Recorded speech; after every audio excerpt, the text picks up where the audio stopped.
All right, sorry for the little delay in the technical difficulties here. So I'm Mike Mahoney, this is Chuck Davidson. We both run the channel team here at LiveU, covering US and Canada, supporting DVG for many years actually, before LiveU. So today we're here to talk a little bit about drone as first responders and sort of how LiveU sort of plays in this world. And some of this may be new for some of you folks outside of the M&E and broadcast markets. But the model is really changing for first responders now, because traditionally what would happen is they would be notified of an incident, and they travel to the scene, assess the situation, formulate a plan, and finally take action. And every time that happened, it took time, and decisions were often made without a clear picture of what they were seeing in front of them. So drones, which were once a novelty and are still sort of a hobbyist tool, are now being integrated into a new approach to public safety called drone as first responder. What that really means is bringing them to the situation first within minutes, so they can get visibility into the scene before they send human, lives, dogs, whatever, into the scene to find out what's going on. And often they can do that faster than the ground units. And giving real-time visual intelligence to the first responders, even the operational folks, but also the command and control folks back at EOC to see what's going on. And so that's kind of what we're going to cover today. I do want to keep this a little interactive, so if you do have some questions, raise your hand. Let me know. Chuck will provide some color commentary as we go along the way. The idea I wanted to cover was, and I have this little remote thing I guess I could use. This is sort of the quick agenda.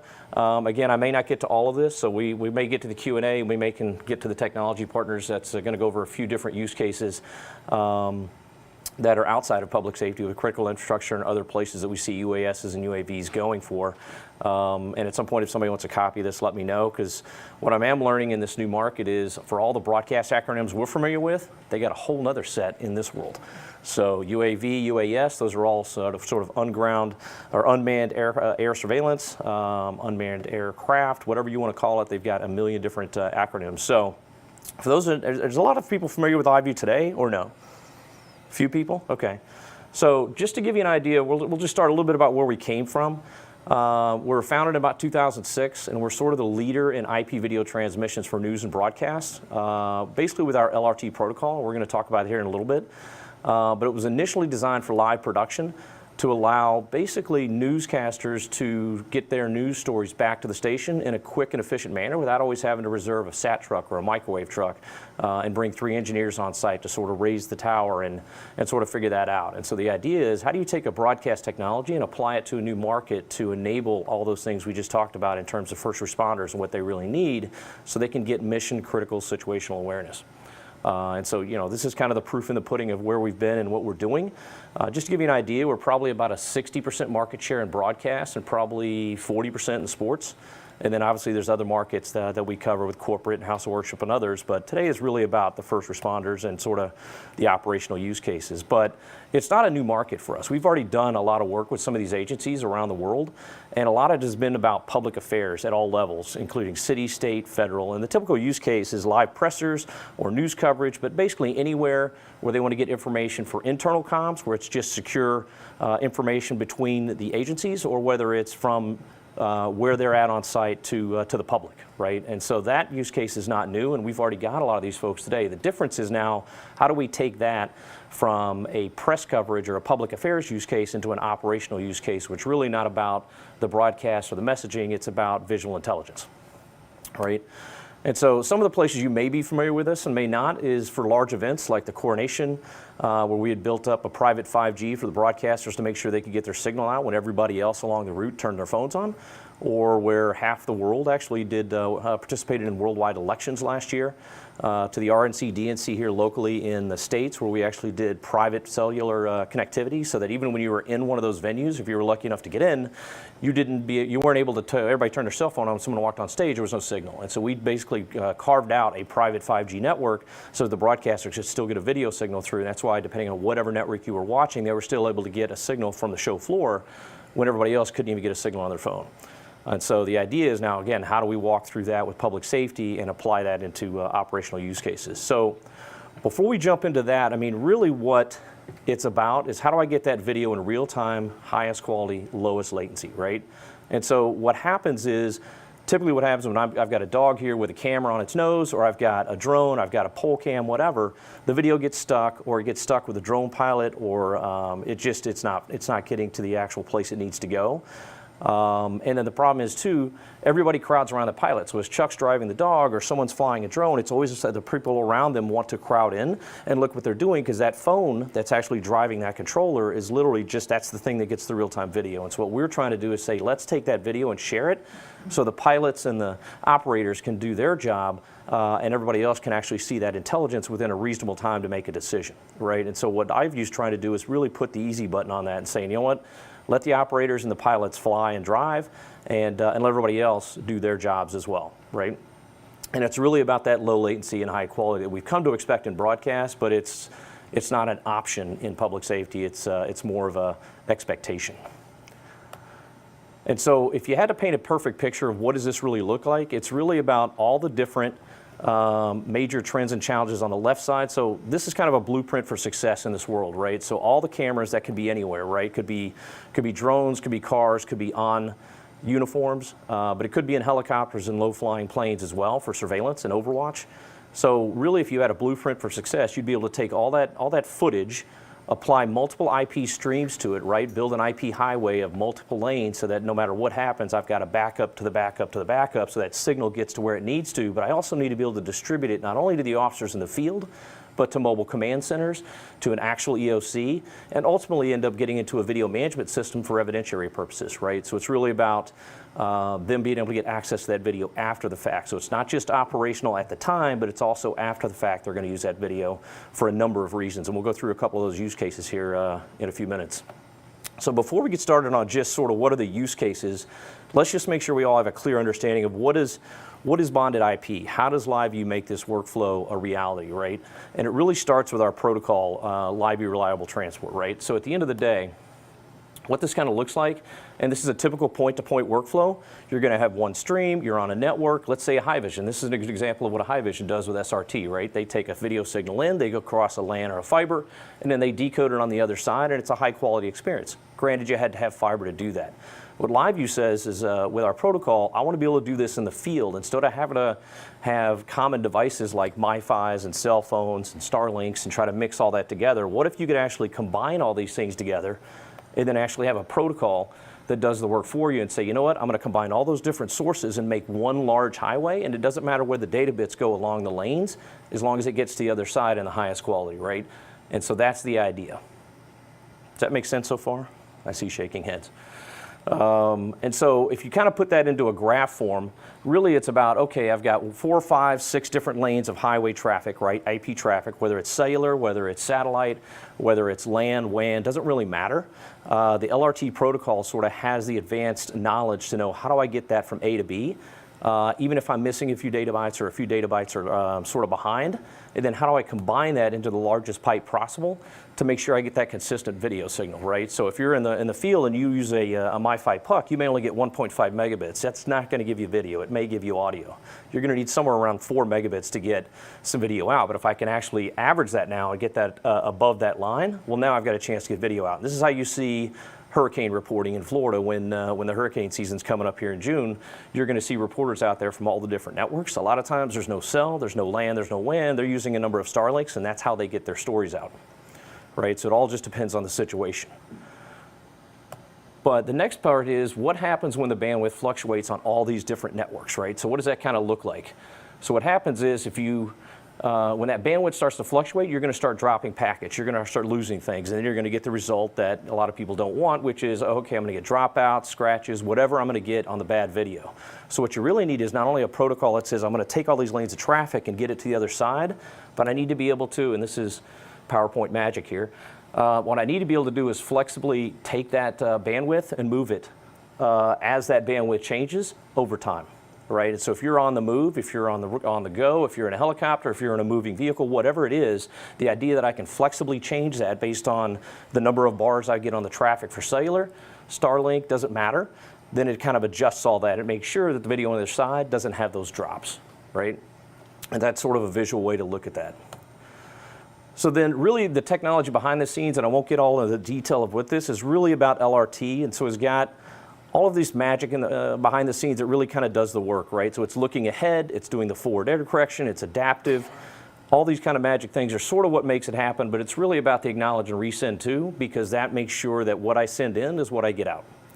And that's why, depending on the delay, you can get as low as 0.8 seconds. Our broadcasters tend to use 1 to 1.2 because it's still good enough to give the codec enough time to make sure that quality is there, but it's also not uncomfortable for the talent to have a two-way conversation, right? It's not as fast as Zoom or Teams, but it's just close. So if you ever watch news shows on television, any network, pick it, when they're using LiveU, as most of them are, you'll notice there's a little bit of a pause, but once you condition your talent to sort of figure that out, they have that conversation and that Q&A back and forth. It's the same kind of thing that happens here as well.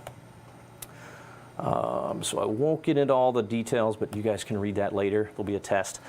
So at the end of the day, flexibility is kind of what we need here, and it's really, what happens when cellular's not there? Do you have alternatives?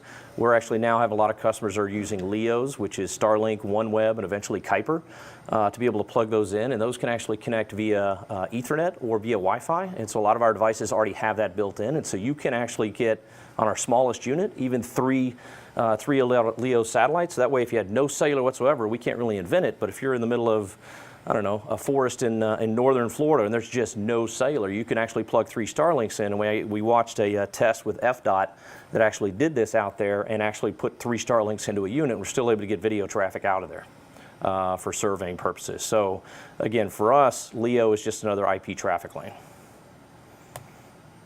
So what are some of the, so this is ultimately kind of what, when we talk to officers in the field, whether it's PD, hazmat, fire, EOCs, emergency management, all the folks are basically saying this is what the biggest trends are in the industry right now. Sorry, I'm going to get back to this. And so this is kind of what they need are the features, right? So I need to be able to make decisions with the right information, because it's not about advertising dollars or the best signal on broadcast. It's about how do I do this while saving lives, because I don't want to send humans in without making having the right information. And Chuck and I were just talking about this at lunch, and we used to be in the Coast Guard back in the day, and the best thing he had from the ship to ship was, before I can go and do an interdiction, I had a guy with binoculars on the tower. Well, what can he see, what can he not see? That's really all you got, and how good did the radio work? These days, we've got a lot better technology, and you should be able to use that to make those decisions, right? So this is sort of the unit. Again, you can see this out here. I have some video links here. I decided not to play the videos for now unless you guys want to see them.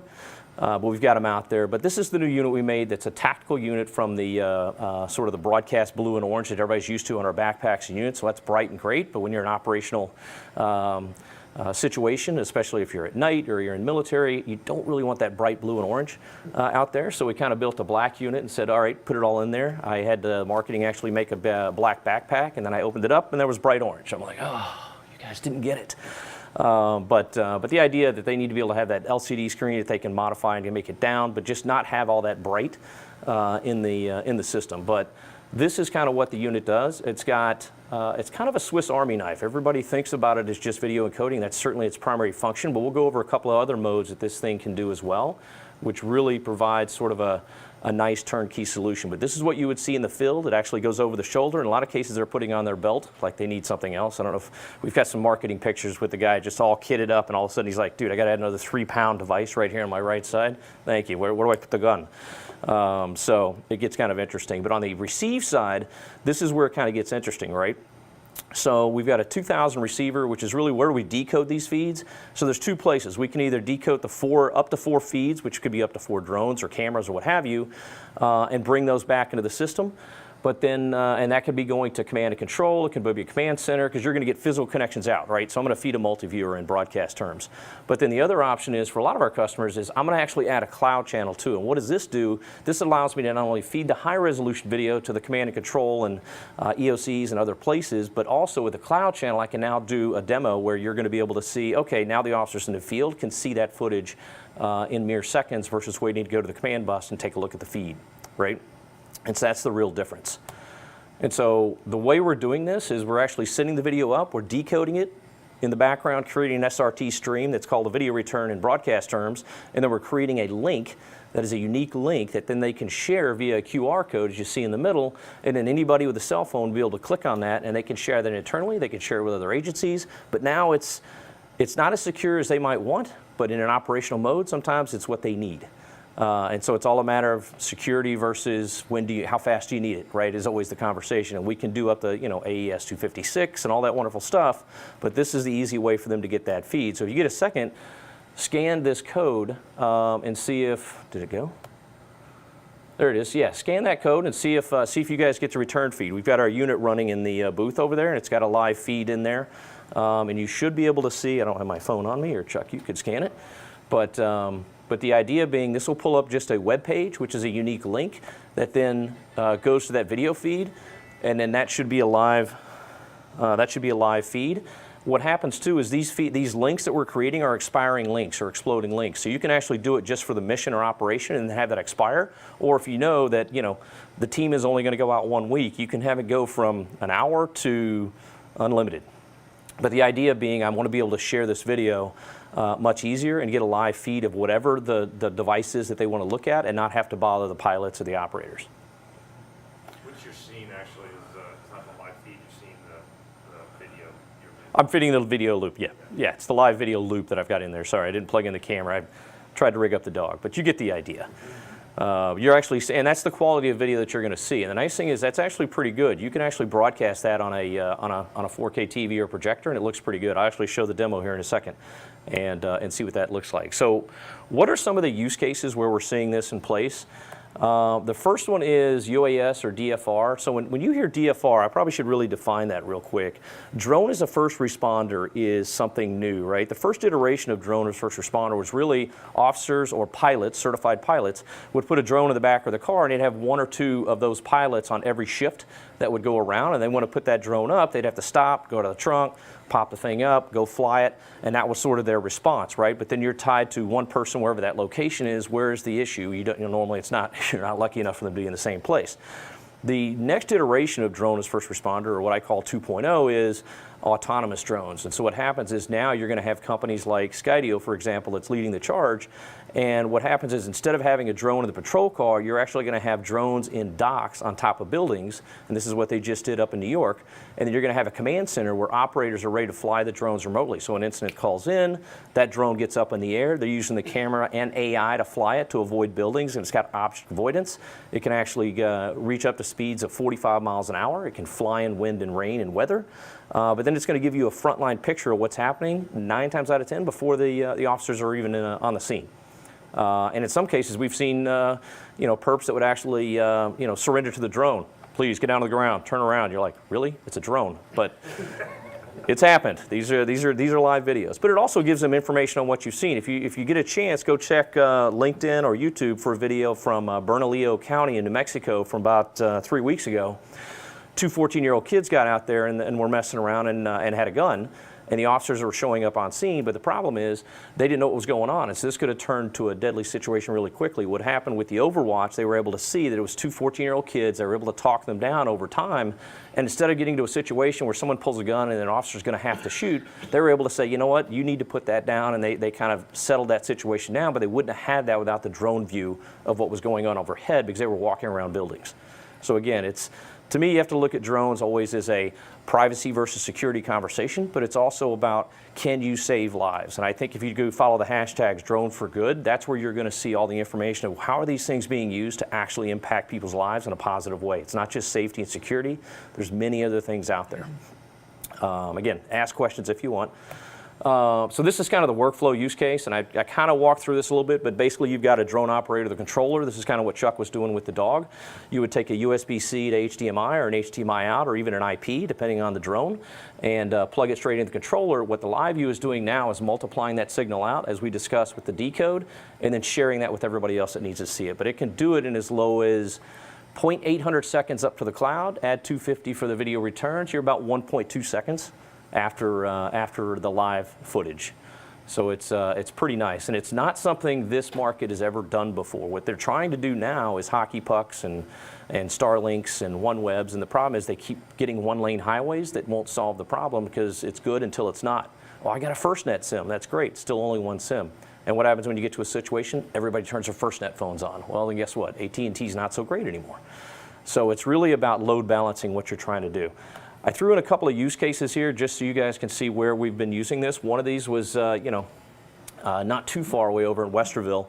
I think that's Tennessee, if I'm not mistaken. But there, it's all about managing large events. In this case, they were using drones to do Overwatch for officers in the field to make decisions during large parades, right?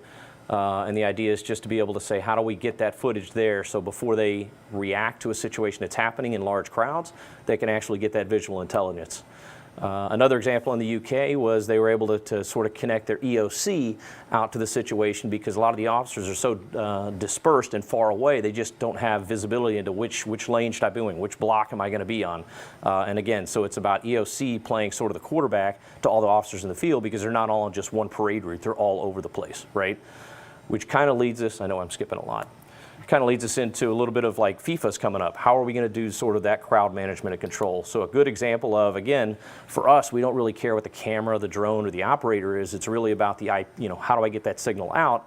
Cameras can be fixed or mobile and be another source into LiveU. What's also unique is, again, for a broadcast term for us, IP pipe, but for the guys in the field, they're going, what does that really do? It's really, I can now go control that PTZ camera that's in the field and now look at the situation, zoom in and find out what's going on, and then pass that information on to the officers. So being able to do the pan-tilt zoom now is not about following talent on a stage, it's following the situation and where it's happening and as it's going on, because it never stays still. And so the idea to be able to send that signal back to many destinations at once is really key for these folks to have that visual intelligence.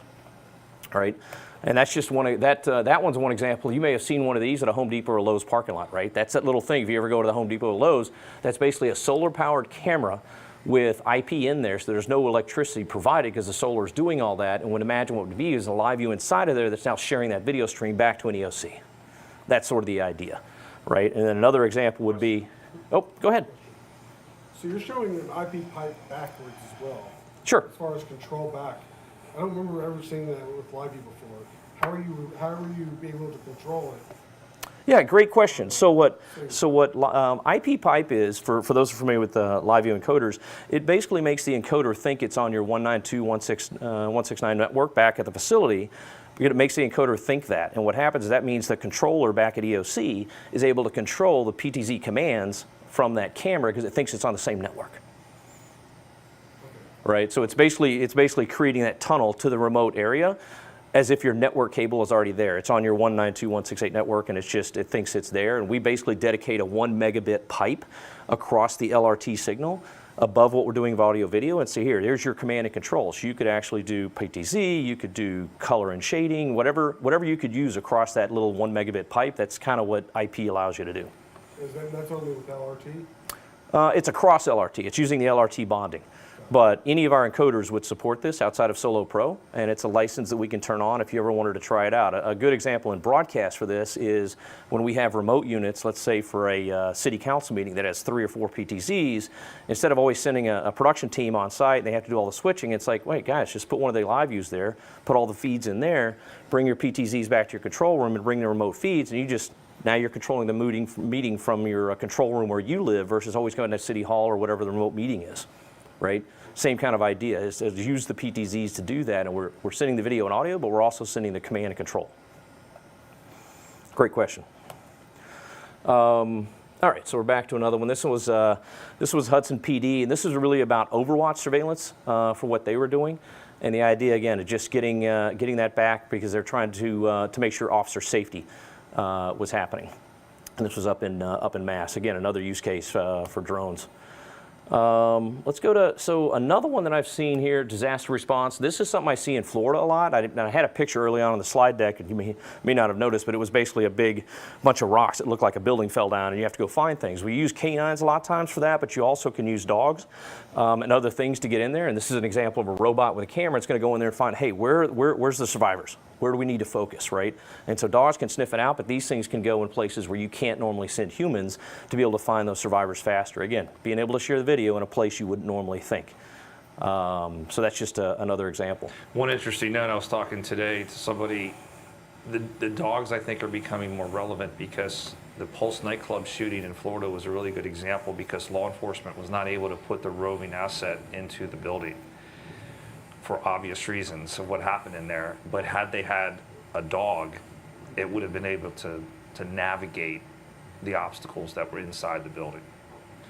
Yeah, and it's a very good example because a lot of the SWAT teams now are using devices like this with cameras. This can walk upstairs, walk downstairs. It can follow an officer and be trained to say, hey, you're tracking me as I walk in.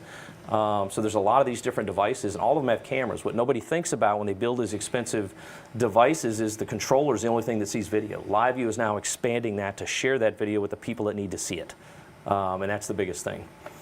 Another use case here is file transfer. Again, jump in whenever, Chuck.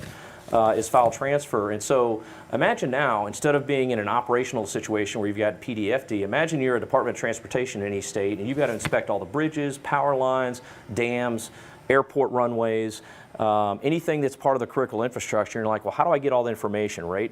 And so real-time video is nice for the remote engineers to see what's being inspected before moving on to the next site. But a UAS is also capturing the high-res imagery on an SD card inside the drone. And so when this is added to solutions such as GNext, then you can build a digital twin of the asset and then let AI determine where are the problem areas where I need to be focused on teams that go fix things, right? Because what you'll learn if you go do some research on critical infrastructures, we never do inspect all the bridges all the time, right? So it's just a fact of life. We don't have enough people and time to do it.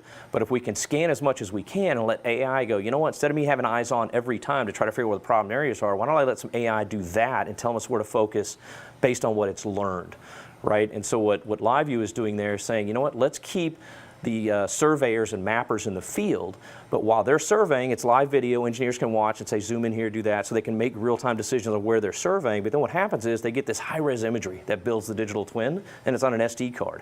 Then you can take that SD card, now put it inside the LiveU unit as they're on the way to the next one, or they're changing the battery out for the next LiveU. That now will be a file upload at 1 gig a minute, soon to be 2.5 gigs a minute. So now you're starting to get some real nice high-res files up to the cloud, so they can build a digital twin. So a good example here is we're doing a lot of work now with Florida Department of Transportation in anticipation of hurricane season. They have this big system, for those who might be familiar, called Esri. And Esri is sort of a geo software, geo-mapping software that basically goes into a globe, goes into Florida, goes in, it's a mapping software, right? But what now we're doing is, with the ability of LiveU to take those assets and build digital twins, if they want to know, okay, this bridge on this road right here, have we inspected that? They're going to be able to go into the Esri system and see all the LiveU savings that they had, and then go find the different versions of what they mapped and surveyed, and now they can look at that data over time. And so we're making the tie-in between the data acquisition and mapping to now the mapping system itself. So now I don't have to go be a immediate asset specialist to go, well, where was that drone feed from this road at this time and this day? It's like, well, I can just go on the map and pick the bridge, video's there, right? So it's an interesting use case. The third part of the Swiss Army knife that LiveU is really now I can turn this into a super hotspot. So instead of having one hockey puck, I can have 4 hockey pucks, right? Or what I call the MiFi devices. And so now it's going to do it across all the cell carriers. So now if I've got a super hotspot, I just need something in the field so my officers can get whatever they need done. They can turn this to a hotspot, publishes out their SSID, and now they've got an internet connection in the middle of nowhere, which is very critical because a lot of times there may not be enough power there for video, but they're going to use this for audio. For example, we actually have a lot of these units now stuck down in Guantanamo Bay where they're doing a lot of work down there with CBP. The problem is there's no bandwidth. T-Mobile's the only provider on the island outside of one small private provider that doesn't share. And so they took a lot of our units down there and they use them for nothing but data bridge so they can actually make audio phone calls until the video is fast enough. But at least they got audio out, right? This also happened when we were part of the solutions for the Carolina hurricane. We were actually part of the first responders to allow them to actually call home because they're out there fixing stuff for months and months with the engineers and everything. They never got to call home. There's no cell coverage. There's no power. So we were able to at least give them these units so they can at least make a phone call home. This became very relevant for me personally at the NFL draft because in Orlando where I live, they decided to upgrade the Spectrum network, and so I lost network at 7:45 when the draft was starting at 8. So I used my LiveU unit as my hotspot for my smart television. There you go. There you go. Sorry, I don't want to run late here. So you can see here, I mean, so this is ultimately what we're trying to do, right? Just make it quicker, easier, faster for these guys to make the right decision at the right time and lessen the ability to have errors. And I think the more information they have, the easier it is for them to make the right call. And then for us, it's really about where are all the applications where we see LiveU that can help in any of these areas. Obviously, we focused on drones because that was just a simple, easy, all the PDs and FDs now are getting drones because they're seeing the value. And so we're just trying to extend that value to the rest of their organization. But then there's obviously other use cases that are coming out. left and right. And we're seeing this for Chuck's example was warrant service, or that's just, interdiction from a boat, could be whatever. Special response teams. We just had an episode or a instance up in Colorado, Denver, I think it was, about a month and a half ago, where they went in and arrested about 200, 300 people from a nightclub. The CBP AMO and the other local PDs were all using LiveUs because they were able to see inside what was going on, as well as the overwatch. And all that footage you saw on the news, getting the little 30-second clip or 2-minute clip of what was going on, was from the drones being used by CBP and the local PD from that arrest. So it's definitely in use today. So where can you learn more? And again, I can publish all this information, but we've written a couple of nice white papers, one in conjunction with Skydia, who's one of the U.S. American-made drone companies, but also another one that's more just what's IP and how does it apply and what are the applications. And a lot of our customers from city, state, federal are using these to help write their grants so they can get that money secured for DFR programs, because that's what every city really ultimately wants is a DFR program. The question is, how do they afford that over time? And so these white papers help them sort of justify applying for that federal grant money to get the funding. And then for those that want to learn more about sort of, okay, how do I learn more about LiveU and this workflow you guys are talking about? Not only do we have a website, we just finished up a webinar down at the bottom left here for with Police One that was global. That actually we had one of our fire hazmat folks on there, as well as a drone trainer operator, as well as someone from the PD, and then also someone from the UK that was talking about how they do matches for FIFA and Overwatch and surveillance and all of that, and they put together a nice hour-long webinar to go, it's not just about the technology, here's the various applications that can apply, and what does it mean to me, right? And so if you're interested in learning more, it's a great little webinar we just posted up on YouTube, but it's also available at Police One as well. So anyway, any questions there? I didn't go into the technology side, but I can for a minute, unless you're waving the flag there. Well, let me go through a couple things real quick, since I didn't show any videos. We had two things that were new from AV this year. If you didn't get a chance, if you want to check it out at the booth. One new thing is everybody knows LiveU for cellular bonding. We just kind of went through what does that mean and what is it. But the challenge we've had always in the last number of years is we were always fixed to fixed SIMs. So if I had 4 SIMs in a unit or 8 SIMs, well, it was all those providers were selected. And so now what happens is a lot of that bandwidth was wasted because I go into an area and I'm going, T-Mobile's terrible here. It's never going to work. So what do? Well, I'm stuck with 3 modems because T-Mobile's always going to have a no-lane highway, right? And so the idea was, what if we could take our LRT to the next level? So we invented a product called LiQ. And what LiQ does is it says we're going to now use physical eSIMs in all of our hardware. That's going to have the profiles of all the local providers in country. So here it'd be US, it would be AT&T, T-Mobile, and Verizon. So if I have an 8 modem unit and I've got 3, 3, and 2, and let's say 5 of those aren't doing very good, well, I'm going to switch those automatically to the performing carrier. And now instead of having 3 modems do the work, I can actually have always 5 or 6 because it's flexibly and dynamically changing that over time. And what will happen is we've taken our 18 years of data history to sort of have a starting point of where we should go, because we know standing right here, T-Mobile's not great, but AT&T and Verizon are good. All right, let's leave those there. We'll just switch 2 of those modems, but leave 1 on the watch, just in case. Because what if they actually put a tower up and things change? But then we're also going to use AI to say, you know what, I know what happens in this area at 5 o'clock and everything gets crazy and it's rush hour. We're going to not change those modems because of that reason. So the AI is always analyzing not only the historical data, but what's happening over time as it moves forward. So it's learning. And so LiQ is now just a simple add-on to our data reception to say, how do I maximize usage of my available carriers over time, which is kind of cool. Anyway, if you haven't seen the demo on this, I think at NAB everybody was pretty excited. But I think this also applies to officers in the field as well for public safety. The other thing that was pretty interesting is actually now, I know it says LiveU in the name, we actually do recording. So, which is interesting because anything that goes through a LiveU server now, we can actually hit the button and say DVR record that. And so what that means is, and again, I'm not going to read the slide to you, but you have the ability now to say, okay, let me take a look at that video. And what we're going to do is we're not going to record it. We're not a storage company. We're just going to basically say we're going to take every LiveU feed for the next 7 days, 7 by 24. We're going to hold on to it for you. But the advantage of that would be, well, why would I want to do that? Well, what if and let me just show you a demo. What if I'm the mayor that walks in and there's a situation that just happened in the city, some 4-car pileup, and he's like, I want to see what that is. Well, the problem is he walked in 20 minutes late. Well, what if I could go into the system and say, I've got that live feed here. Let me just back it up. And I can go back to this feed and say, okay, that's where that feed is. And then you could say, well, what if I need to share this with some of my stakeholders? What if I just double click on that feed and now I can go in here and say, double click on the feed, and now I can go and say, oh, okay, wait, here's the important part of the video, hit trim video, top tail, download to me, MP4, good, right? The nice thing is I can do this on a growing file.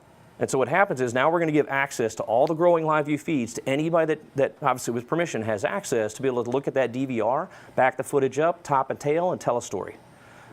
Which for public safety is huge because that always is what they need to do to go to management and go, hey, I don't need to watch 30 minutes to know what the situation is. Give me the 30-second pitch.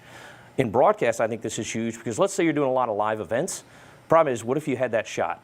Or what if you ran out of record channels on your storage? Wouldn't it be great to have a backup to say, you know what, LiveU's already sent me the feed. Why don't I just have them record it in case I missed it for whatever reason? Now I can go top tail, download it to the editor, or just have the editor take all the ISOs and bring it straight down, right? So the idea is now we have a DVR button that allows you to download that footage straight into your storage and go to town. And it's a nice high-res H.265 file as well. So you can download it as MP4, take your editor of choice, and go to town.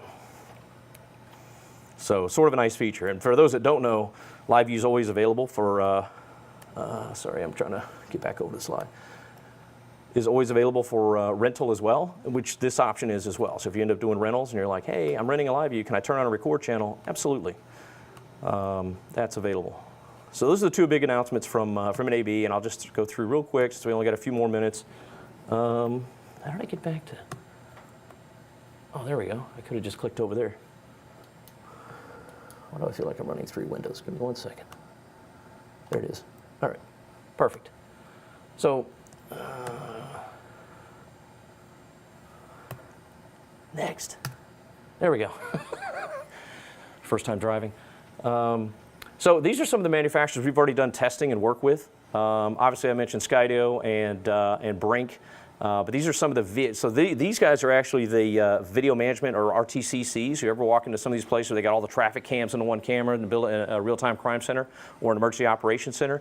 This is the technology that's sort of behind what that real-time crime center looks like, right? So all the guys at the top are the ones that either control drones and remotely control those, or they'll take the feeds in, and you can see I kind of identified it for you in terms of is it CCTV, is RTCC, Wowza is a part of this as well. It's anything that feeds into that video wall to give them intelligence and information. And this is also where Data Bridge becomes a huge feature for LiveU, because again, we're just another feed into that monitor wall.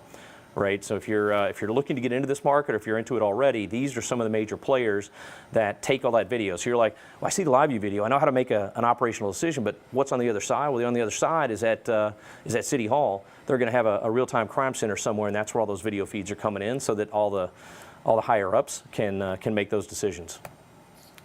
Who are some of the sorry? Yeah, so this is, and I don't know if I was showing this before. I couldn't. Different on mine. These are some of the drone providers and dog providers that we've played with as well and done some testing with. Obviously, I mentioned Skydio. There's Brink. That's more of an indoor drone. They do have an outdoor one, but the indoor one's cool because it actually has the propeller protectors, so you can run it into a wall and it's still going to survive. Versus you put another outdoor unit inside. First time you hit a wall, well, you need 4 more propellers, right? And then there's a Parrot and Afi. So there's a bunch of these. Some of these are more military grade, like the Lockheed and the Parrot, but you're going to see all kinds of these out there. And again, for us, you can see they're all just inputs into LiveU. And this, so we've got obviously the Chinese version of the Boston Dynamics dog. We've done some testing with that. Those things run about $250,000. So if you've never seen those and what attachments can come out of those, believe it or not, obviously there's military uses there, but it's also for inventory management and warehouse management. They'll set up a perimeter, and they'll just have those things walking around and send the video back. So now it's not just a fixed cam with pan tilt, but it's a walking camera that'll scare whoever's coming onto the property, let's put it that way. And it's chucking a test. You can get injured with one of those dogs if they run up to you. But that's a couple of more of the providers. And then, yeah, I mentioned some of the, and these are some of the other VMSs that are out there. Again, we've run into most of these, and what we are is just another feed into those systems. Typically an SRT or an RTMP, sometimes an RTSP, a lot of abbreviations, but basically we get video into those systems. And then the last thing is I had mentioned that mapping platform, that critical infrastructure use case. These are some of the more popular mapping programs. And again, you know, give these things a try if you ever get a chance to see what they're like, because this is what builds the actual digital twin of the surveys that happen out there. And if I got a quick second, I'll see if I can drive this from this side. Will it click? Yeah, all right. So I'll pull this over here. I'll try to drive it this way.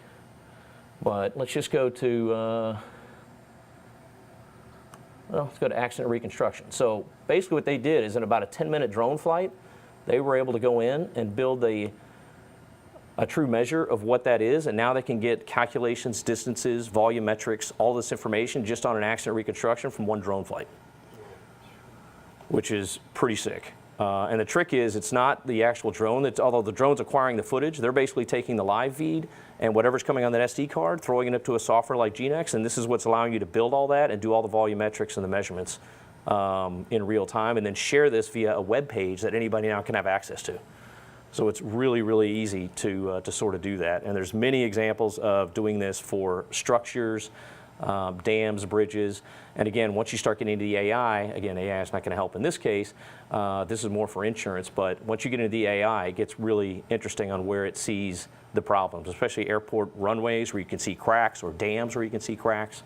But it's very interesting technology, because now they're able to go in here and you'll see they'll draw a metric from one to the other, and now it's going to tell you how many truckloads of dirt will it take to fill this hole, right? So as you're doing disaster recovery and figuring out how do I rebuild, this gives you all the metrics you need to sort of calculate correctly what the capital investment's going to be to fix the issues. Again, it's better than just estimating and going, yeah, I think it's about 4 truckloads, even though it was 10. So pretty interesting stuff. Any questions? Sorry, I probably went a little long.